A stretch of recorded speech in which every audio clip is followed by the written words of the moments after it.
I want to discuss the hydel energy sources or hydroelectric power energy sources. In my today's lecture, I want to discuss the introduction to hydel energy or the hydroelectric power, advantages and disadvantages of the hydel energy sources, parameters to establish a hydel power projects, how the hydropower resources are assessed, and the major components of a hydroelectric power system. The hydroelectric power comes from the water at work. To generate the electricity, water must be in motion. This kinetic energy turns the blade of a water turbine, which changes the kinetic energy to the mechanical energy. The turbine shaft turns a generator, this is the generator, and which then converts this mechanical energy into the electricity. This is the basic principle of a hydel energy system. Because the water is the initial source of the electrical energy, this technology is called the hydroelectric power or the hydel power for short. Water constantly moves through the hydrological cycle, which is driven by the solar energy. In the hydrologic cycle, the atmospheric water reaches the Earth's surface as the precipitation as shown in the figure. Some of this water evaporates, but much of it either percolates into the soil or becomes the surface turns up. Water from the rain and the melting snow eventually reaches the ponds or lakes or reservoirs or some oceans where the evaporation is constantly occurring.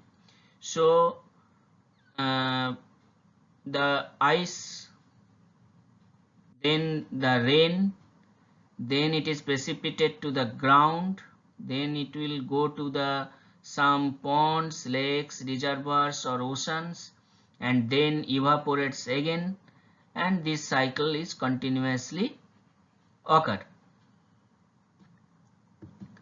The hydrologic cycle ensures that the water is a renewable resource. Now the hydropower plants can be located on the rivers, streams and canals, but dams are needed for a reliable water supply.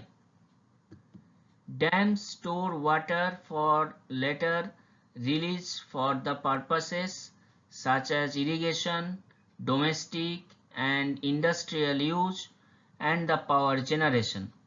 The reservoir acts much like a battery, storing water to be released as needed to generate power. The dam also creates a head, that is a height from which the water flows, a pipe that is called penstock. This is called the penstock. So penstock carries the water from the reservoir to the turbine. This is the turbine. So the penstock carries the water from the reservoir to the turbine. Typical conventional hydropower projects are three types. One is called impoundment, second is diversion, and third is the run of river. The impoundment projects use a dam to store the water. Water is released to meet the water use demands, including the generation of electricity. The diversion projects channel a portion of the river through a canal or penstock to produce the electrical energy. A small diversion dam may be required to channel a portion of the water for the river. Third is the run of river projects use the flow of water within the natural range of the river. They may require a small impoundment to develop the head. Run-of river projects generally blend in with the natural river system. This is the runoff from the rainfall or the snow peak, the weir and the head pond, buried penstock or the pipe. This is the turbine and the water house, powerhouse, and this is the grid. So run-of water projects generally blend in with the natural river system. Now the unconventional hydropower projects include the pump storage. These projects pump the water from the lower to the upper portion, lower reservoir to the upper reservoir during the times when the demand for electricity is low. During the period of high electrical demand, the water is released back to the lower reservoir to generate the electricity. So first it is pumping from the lower reservoir to the upper reservoir, and when required then the upper reservoir to the lower reservoir through the turbine produce the electricity. Now the global distribution of hydroelectric power. The China is taking the major role to produce the global hydropower. In 2019, in total 1,308 gigawatt hydropower installed in the world. Among them, the China produces 356.4 gigawatt and India produces is 50.07 gigawatt only. And the other countries like Brazil, United States, Canada, Japan, Russia, Norway, Turkey, Italy, France, Spain, Switzerland, Vietnam, Sweden, Venezuela, Australia, Iran, Mexico, and Colombia also produces some of the hydropowers in 2019. Now the advantages of some hydroelectric power systems. First is renewable. The hydroelectric energy is renewable. This means that we cannot use up. However, there's only a limited number of suitable reservoirs where hydroelectric power plants can be built, and even the less places where such projects are profitable. Second is it is a green energy. Generating the electricity with hydro energy is not polluting itself. The only pollution occurs during the construction of these massive power plants. Third is the reliable. This is a reliable source. The hydroelectricity is very reliable energy. There are very little fluctuations in terms of the electric power that is being by the plants unless a different output is desired. Countries that have large resources of hydropower use hydroelectricity as a base load energy resources. As long as there is water in the magazines, electricity can be generated. Fourth is it is flexible. As previously mentioned, the adjusting water flow and the output of the electricity is easy.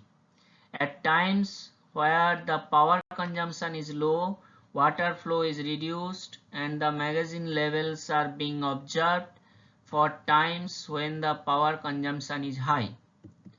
It is very safe to produce the energy compared to the among other fossil fuels and the nuclear energy. The hydroelectricity is much safer. There is no fuel involved other than water. Next is the dams act to be domestic water supplies, control water quality, provides the irrigation for agriculture and avert flooding.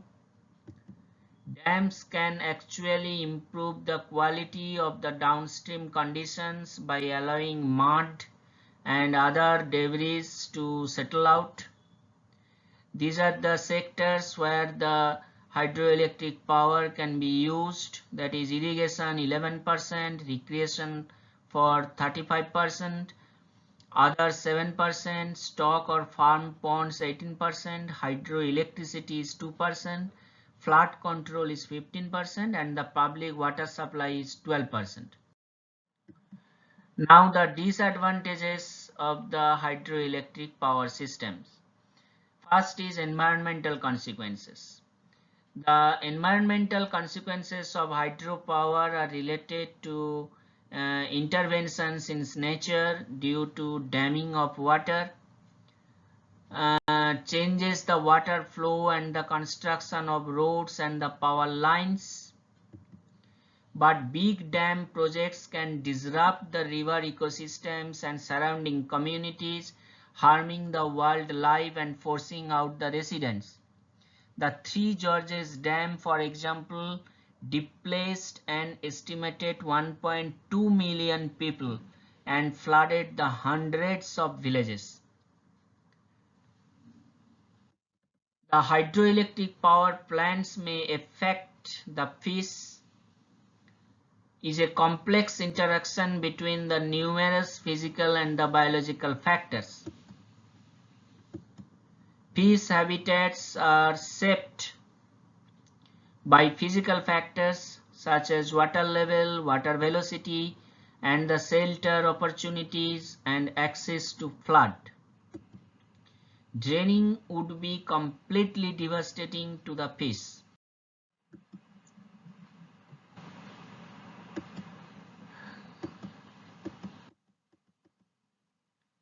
Another case is that beyond this, the amount of water may have different effects on the fish in a river depending on the type and stage of the life cycle.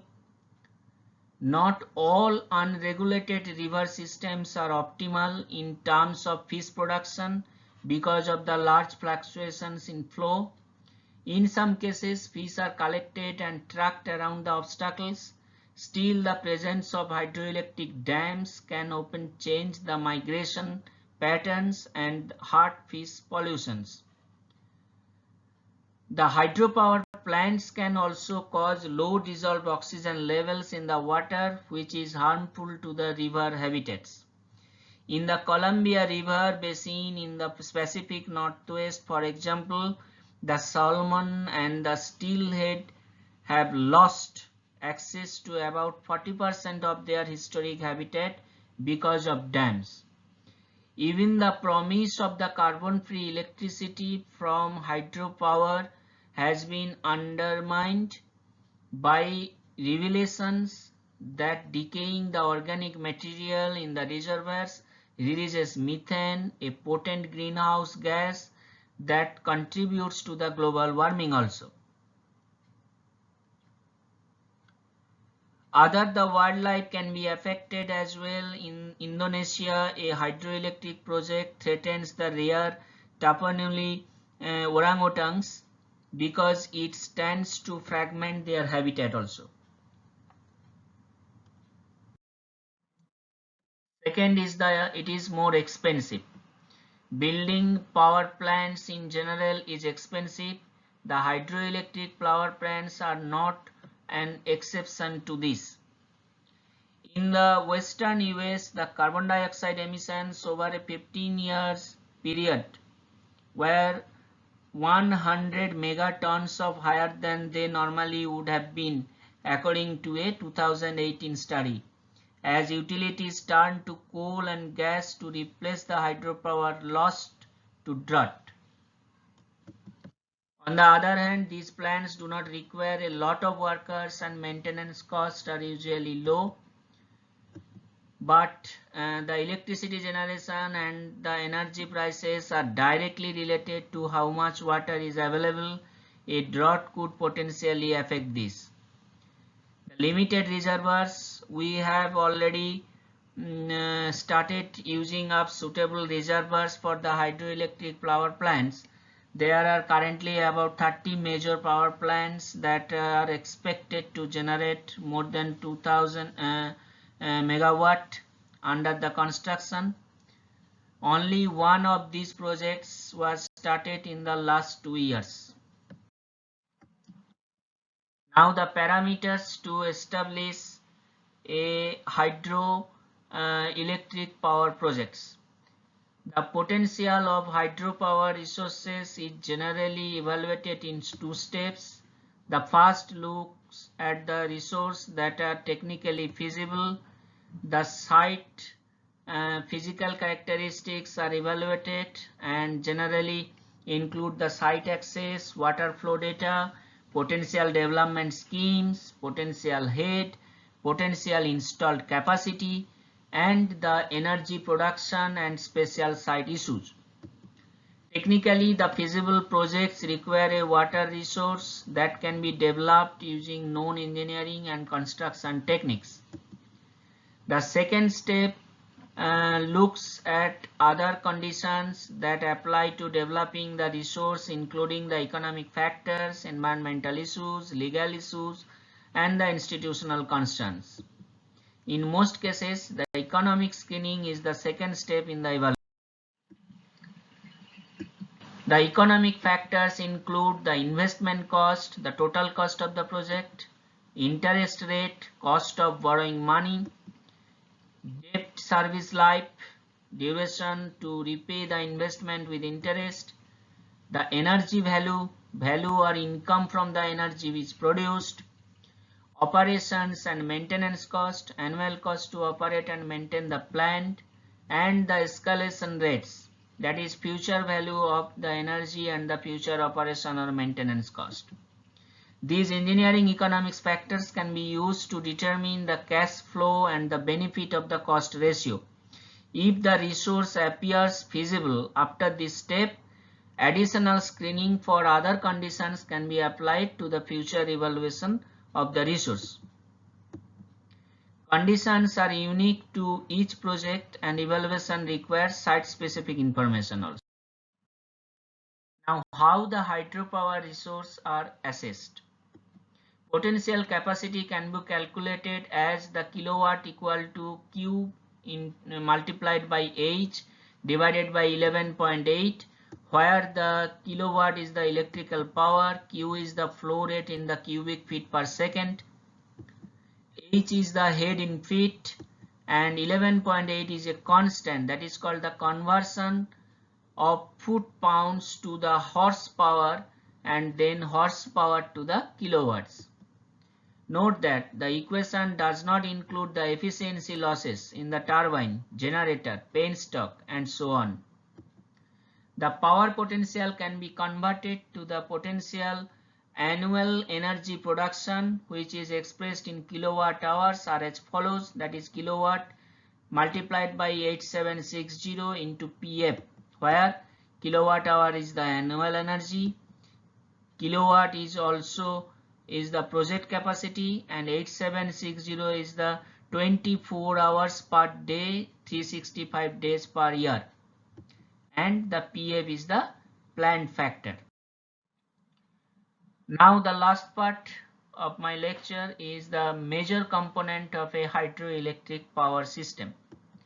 A hydro system is a series of interconnected components, like the water flows in one end and the electricity comes out to the other end. First component is the intake or the water diversion.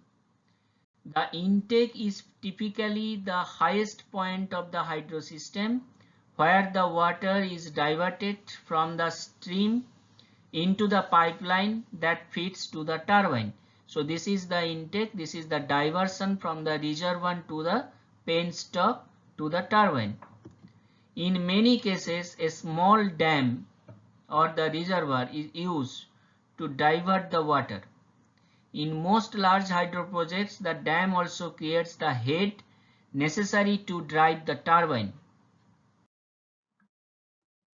A water diversion system serves two primary purposes. The first is to provide a deep enough pool of water to create a smooth, air-free inlet to the pipeline.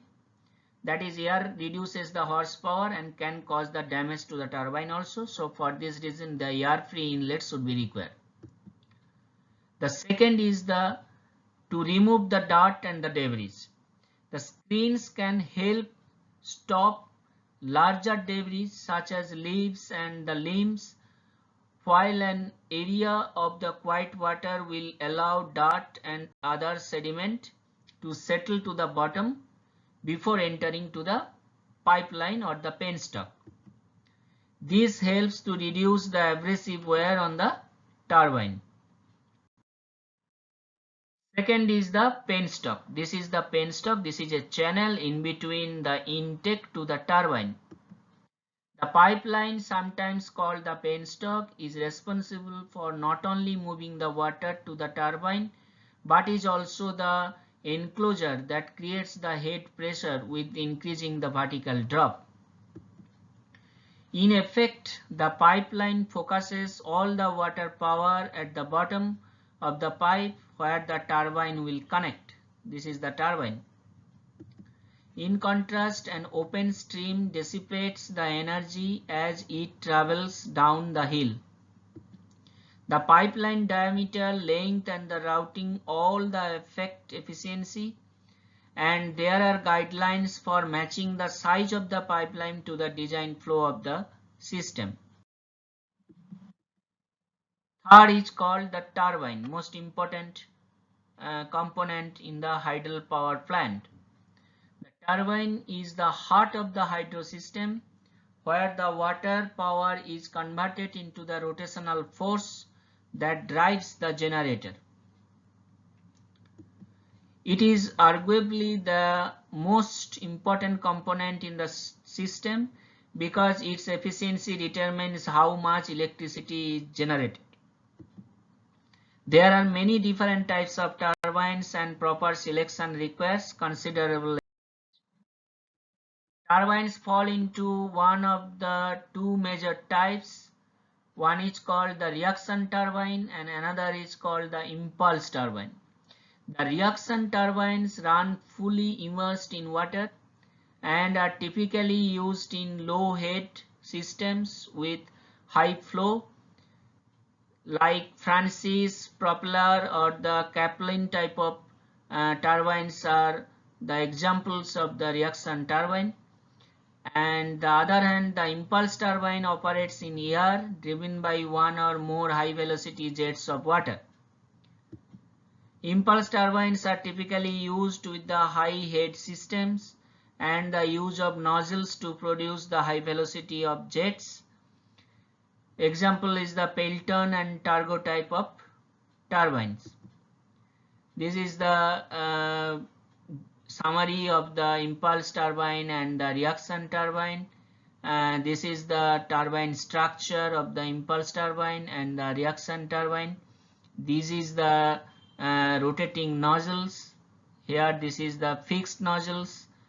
In the impulse turbine there is a fixed nozzles are there, and in the reaction turbine this is the rotating nozzles are there. These are the rotating nozzles. Okay, and these are the moving buckets, and here this is the state moving buckets. Okay, so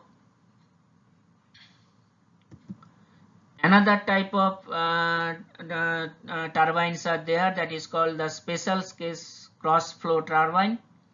Although technically classified as an impulse turbine because it is not entirely immersed in water, it is used in low head, high flow systems.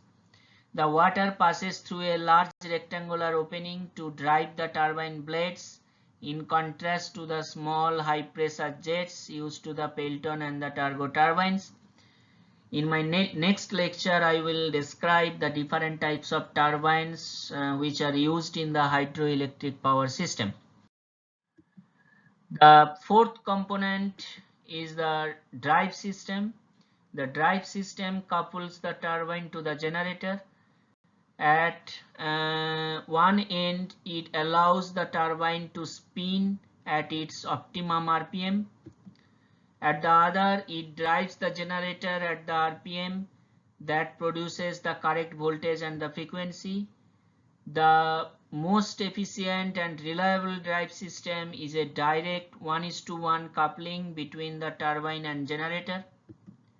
This is possible for many sites but not for all head and flow combinations. In many situations, it is necessary to adjust the transfer ratio so that both the turbine and the generator run at their optimum but different speeds. These types of drive systems can use either gears or pulley and belts, all of which introduce additional efficiency losses into the system. Belt systems tend to be more popular because of their lower cost. The turbine manufacturer can provide the valuable guidance about matching turbine and generator RPM and suggest the options if a direct 1:1 coupling is not possible. The figure shows the belt drive coupling between the turbine and the generator. Next component is most important component, that is the generator. The generator converts the rotational power from the turbine shaft into the electrical power.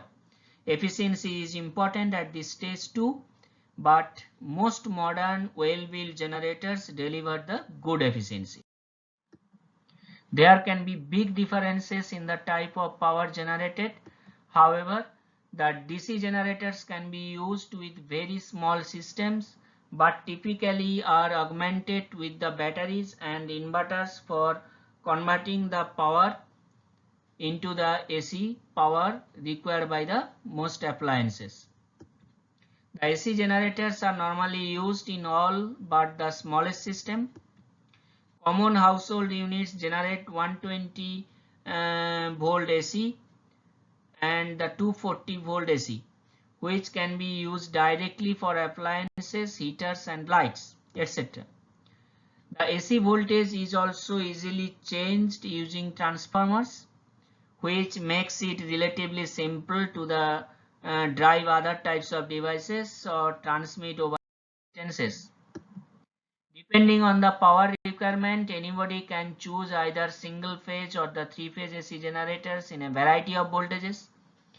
One critical aspect of the AC power is frequency, typically measured as cycles per second, CPS or Hertz.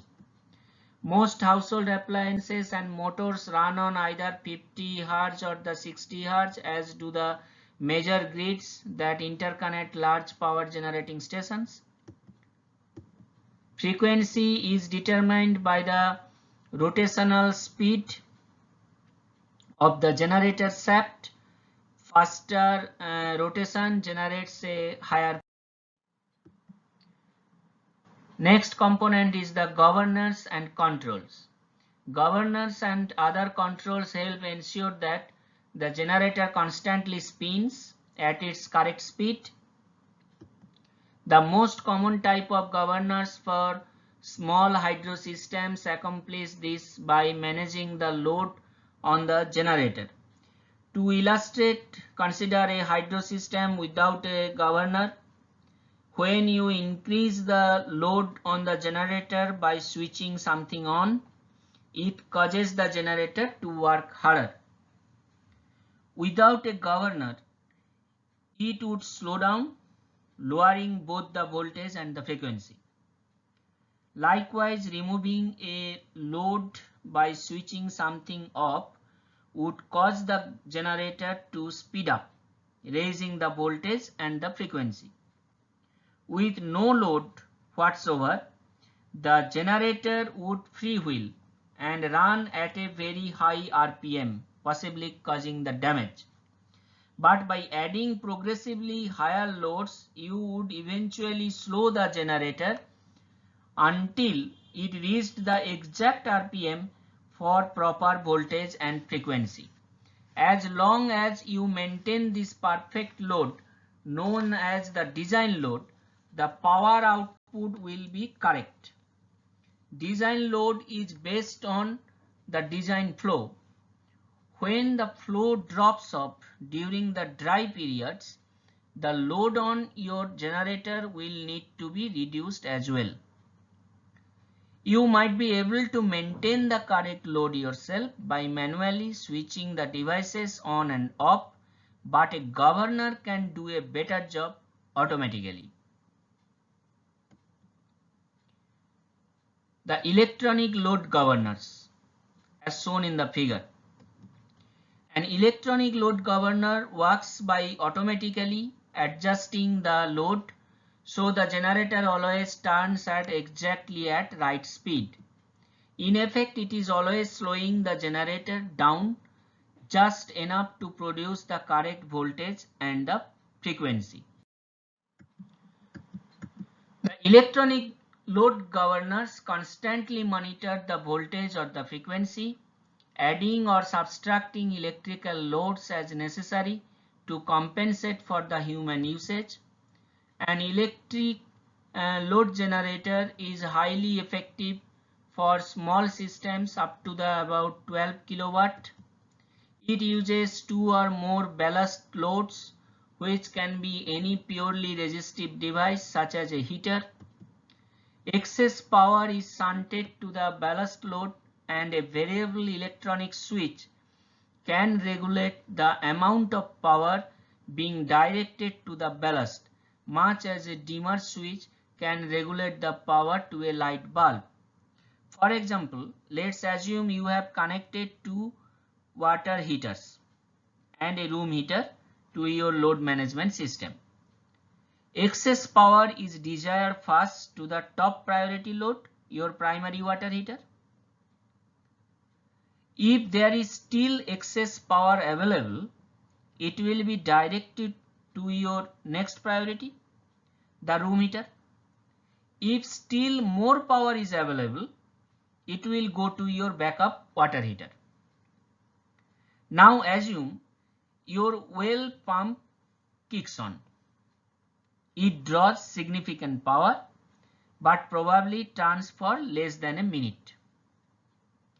Power to one of the water or space heaters may be briefly interrupted while the well pump runs and then restore when it shuts off. Obviously, the brief interruption won't have a major impact on the availability of the hot water or the room temperature, and the well pump always has power when it needs it.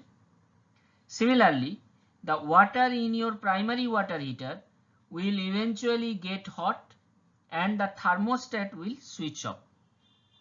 The load management system will automatically compensate, moving down the priority chain until it finds a load it can turn on. The load management systems typically have the 6 or more loads that can be prioritized and switched using the relays, and their seamless operation helps facilitate the normal household activities, even with relatively small hydro systems. In this way, the electronic governor can make small wattage adjustments even though the ballast loads themselves may be quite large. The load management system is an enhanced version of the electronic load governor, offering not only the ability to regulate the power usage, but also option for you to choose and prioritize how power is used. In addition to the ballast load described above, it can directly control a wide variety of devices via relays. Small load adjustments work just like the electronic governor. The variable electronic switch regulates the power to the ballast load. When there is enough excess power, however, the load management system will control other devices in a certain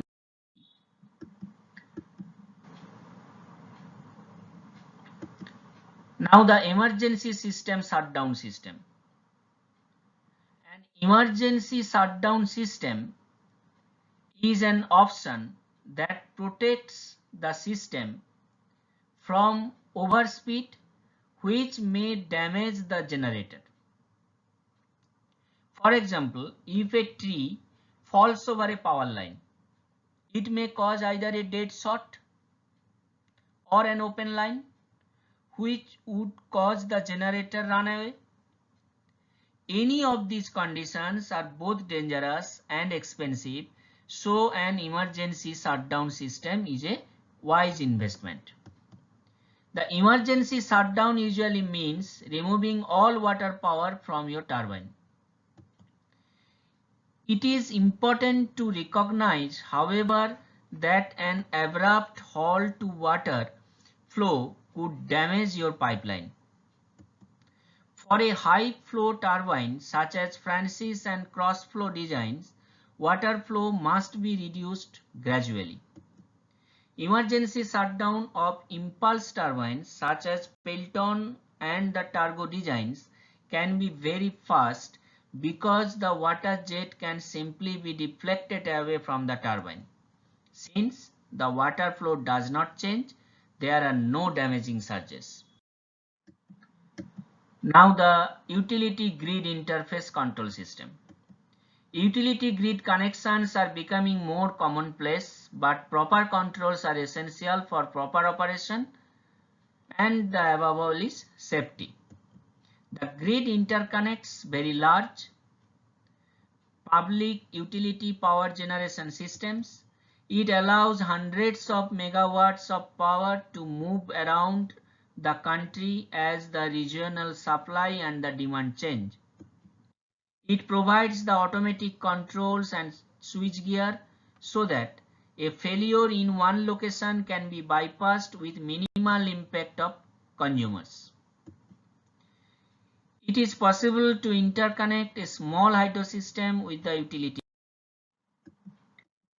Grid connection would allow to draw the power from the grid during peak usage time when the hydro system cannot keep up, and feed excess power back into the grid when the usage is low. But it is keep in mind that the significant synchronization and the safeguards must be in place. Grid interconnection controls do both. They will monitor the grid and ensure the system is generating compatible voltage, frequency and phase. They will also instantly disconnect from the grid if the major fluctuations occur on either end.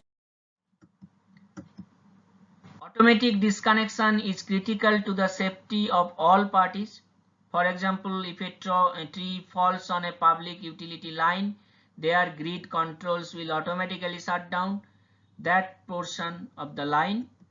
But imagine if the hydro system continued to send power to the down line. When the public utility line crew shows up to repair what they believe is an inactivated line, they could be in grave danger. So that the significant synchronization and the safeguards must be in place. Now these are the references from where I make the PPT and my lecture. You should go through these references and you will get more knowledge from that. Thank you.